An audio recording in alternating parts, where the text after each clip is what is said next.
আসসালামু আলাইকুম গাইস, আশা করি সব ভালো আছেন। আমিও ভালো আছি।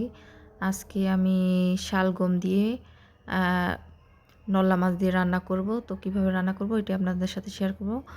এই তো মশলাটা এখন সুন্দর করে আমি কষিয়ে নিব। পেঁয়াজ মরিচ প্রথমে কষিয়ে মশলাটা সুন্দর করে কষিয়ে নিয়ে তারপর সামান্য পরিমাণ একটু জলের পানি দিয়ে দিব কষানোর জন্য।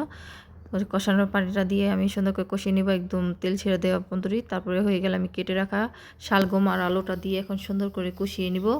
আর সুন্দর করে কষিয়ে আমি রান্নাটা করব। আর এভাবে রান্না করলে খেতে ভালোই লাগে।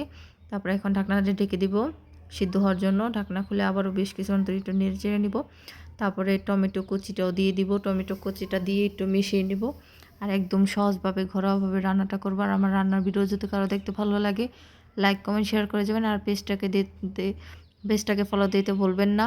এই তো ঝোলের পানি দিয়ে দিলাম। ঝোলের পানিটা দিয়ে ঢাকনা দিয়ে ঢেকে দেবো। বলক ওঠা পর্যন্ত বলক উঠে গেছে। এখন একটু সুন্দর করে নেড়েচে নিয়ে আমি এক এক করে মাছগুলি দিয়ে দেবো সুন্দর করে। মাছটা দিয়ে আমি আর কিছুক্ষণ সময় রান্না করব। এভাবেই তোমার রান্নাটা অলমোস্ট শেষ। Final look. পুরো ভিডিওটি দেখার জন্য ধন্যবাদ।